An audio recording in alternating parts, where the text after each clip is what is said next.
آج آپ دیکھ لیں ہر اس امیر ترین شخص کو کہ جس کو اللہ نے اتنی مال و دولت دی ہے، لیکن اگر اس کے دل کو سکون نہیں ہے اور اس کے دل کو سکون نہیں ہے، اطمینان نہیں ہے، تو پھر سمجھ جاؤ کہ دل کا سکون اور دل کا اطمینان جو ہے وہ کسی اور چیز میں ہے۔ اور وہ کیا چیز ہے؟ ذکر الہی ہے، اللہ کا ذکر ہے، اللہ کے کلام پاک کی تلاوت ہے، سونے نبی کے درود پاک جیسی خوبصورت ادا ہے۔ اب جو شخص بھی اللہ کے اس فرمان کے مطابق اپنے دل کی بنجر کھیتیوں کو آباد کرنا چاہتا ہے تو وہ پھر اپنے دل کو اور اپنے دل کے اس بند دروازے کو کھولے اور اللہ کے کلام کو اپنے دلوں میں جگہ دے،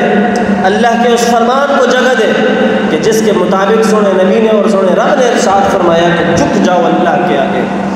مان لو ایک رب کو کہ جس کی کوئی اولاد نہیں، یہ کسی کی اولاد نہیں، اس کا کوئی اور شریک نہیں۔ جب کوئی انسان اللہ کے بارے میں یہ عقیدہ رکھ کر اس کی بارگاہ میں سجدہ دینے کے لیے کھڑا ہو جاتا ہے اور اس کے کلام کو اور کلام کا جو حکم ہے، قرآن کا جو ایک فرمان ہے جو مومنوں کے لیے اللہ رب العزت نے جا بجا ارشاد فرمایا ہوا ہے،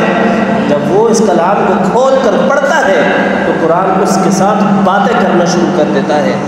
آج ہم عربی کے جملے تو پڑھتے ہیں، قرآن کی تلاوتیں تو کر لیتے ہیں، لیکن قرآن کیا کہہ رہا ہے ہمیں یہ سمجھ نہیں ہے۔ خطیب ہمارے سامنے 3-3 4-4 گھنٹے تک تقریریں کرتے رہتے ہیں، علماء کرام اپنے اپنے مقام پر واعظ و نصیحت کرتے رہتے ہیں، لیکن سامنے والی عوام کو کوئی محسوس نہیں ہو رہا ہوتا، ان کی دل کی دنیا بدلتی نہیں ہے، ان کے دل کے اندر علماء کی وہ باتیں بیٹھتی نہیں ہے۔ کیوں؟ کیا وجہ ہے کہ ان کے دلوں میں وہ بستیاں، وہ بنجر بستیاں آباد نہیں ہوتی، اللہ کے ذکر کے اندر ان کو پھر بھی اطمینان نہیں ملتا، سونے نبی کے ذکر سے ان کو اطمینان نہیں ملتا۔ تو وجہ یہ ہے کہ انہوں نے اپنے دل کے اندر کسی کو اگر جگہ دی ہوئی ہے تو وہ صرف اور صرف دنیا کو جگہ دی ہوئی ہے۔ انہوں نے اپنے دلوں کو آباد کیا ہوا ہے تو دنیا کی لالچ اور محبت میں آباد کیا ہوا ہے۔ انہوں نے اپنے دلوں کو اگر کسی چیز سے آباد کیا ہوا ہے تو وہ صرف لالچ سے آباد کیا ہوا ہے۔ انہوں نے اپنے دلوں میں اگر جگہ دی ہوئی ہے تو صرف اور صرف نفرت کو جگہ دی ہوئی ہے۔ آج اگر انسان اپنا مقصد اور اپنی حقیقت اور دنیا میں آنے کا وہ مقصد پہچان لے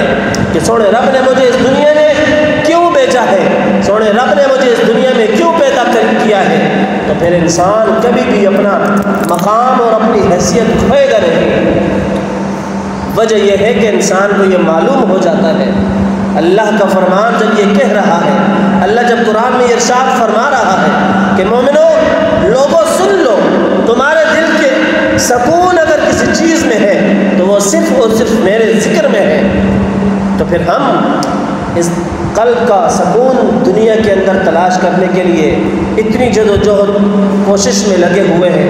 اتنا اطمینان کر رہے ہیں کہ کاش اتنی دولت ہم خرید لیں، اتنی دولت اگر ہم جمع کر لیں تو ہمیں دل کا سکون مل جائے گا۔ تو یہ لوگوں کی بھول ہے کہ دل کا سکون اور دل کا اطمینان اور قلب یہ اگر اطمینان میں آئے گا تو صرف اور صرف سونے نبی کے ذکر سے آئے گا، صرف اور صرف سونے رب کے ذکر سے آئے گا، تلاوت کلام پاک سے آئے گا، اور وہ اپنے دل سے حسد کو نکال لیتا ہے، بخل کو نکال لیتا ہے، بخیلی کو نکال لیتا ہے، چغلیوں کو نکال لیتا ہے، نفرت کو نکال لیتا ہے، دشمنی کو نکال لیتا ہے۔ تو پھر آپ مجھے بتائیں وہ شخص کیسے اللہ رب العزت کی بارگاہ کے قریب نہیں ہوگا؟ آپ مجھے بتائیں کہ اللہ رب العزت کا قرب اس بندے کو کیسے نصیب نہیں ہوگا؟ ہر اس شخص کو اللہ کا قرب نصیب ہو جائے گا کہ جس کے دل میں اللہ کے علاوہ، سونے نبی کے علاوہ کسی اور کی محبت نہیں ہوگی، کہ جس کے دل میں صرف اور صرف سونے رب کی محبت ہوگی، اس کا دل ہمیشہ ہمیشہ اللہ کا ذکر کرنے میں لگ جاتا ہے۔ خصوصاً بالخصوص حافظ محمد اکبر صاحب یہ ایک جملہ اکثر ارشاد فرمایا کرتے ہیں کہ آپ کے دل کے اندر اگر اللہ کا ذکر جاری نہیں ہوتا، آپ اگر اللہ کا ذکر کرتے ہیں لیکن سکون نہیں آتا، مزہ نہیں آتا، دل نہیں لگ رہا، اللہ تو پھر آپ ایسا کریں کہ اپنی بیگم کے ساتھ بیٹھ کر رات کی تنہائیوں میں صرف محبت کے لیے بیوی کو اللہ نے نہیں پیدا کیا، صرف اپنے جسم کی بھوک کو مٹانے کے لیے اللہ نے بیوی کو نہیں پیدا کیا، بلکہ اپنے دل کو نرم کرنے کے لیے، اپنے دل کے اندر خدا کی محبت پیدا کرنے کے لیے۔ اگر آپ نے اپنے دل کو نرم کرنا ہے، اپنے دل میں اللہ کے ذکر کو آباد کرنا ہے، تو پھر ہمارے استاد فرمایا کرتے ہیں کہ اپنی بیگم کے گھٹنوں کے ساتھ اپنے گھٹنے ملائیں، التحیات کی حالت میں خود بھی بیٹھیں اور اپنی بیگم کو بھی التحیات کی حالت میں بٹھائیں اور اس کو یہ کہیں تو بھی اپنے دل میں صرف اور صرف اللہ کی محبت پیدا کر، تو بھی اپنے دل میں صرف اللہ کو حاضر ناظر جان اور اسی کے بارے میں سوچ، اور دل میں اللہ اللہ اللہ کا ذکر جاری کرنا شروع کر۔ پھر ایک فرماتے ہیں پھر ایک وقت آتا ہے کہ ان دونوں کے دل اللہ رب العزت اتنا ملا دیتا ہے، ان دونوں کے دلوں کو اللہ رب العزت اتنا آباد کر دیتا ہے، ان کے دل کہ وہ جہاں بھی بیٹھتے ہیں، جہاں بھی جاتے ہیں، ان کی دل کی دھڑکنیں بھی اللہ اللہ اللہ کا ذکر کرنا شروع کر دیتی ہیں۔ آج اگر کسی محفل میں ہم اللہ کا ذکر کریں تو ہمیں وہ محفل نعوذ باللہ ہمیں کاٹنے کو دوڑتی ہے۔ وجہ یہ ہے کہ ہم نے اپنے دلوں کو اللہ کے ذکر سے آباد نہیں کیا، ایسی محافل میں اپنے آپ کو بٹھایا نہیں ہے۔ یہی وجہ ہے کہ آج ہم جب ایسی محافل میں بیٹھتے ہیں تو ہمیں وہ محافل تکلیف دیتی ہیں، ہمیں سکون نہیں ملتا۔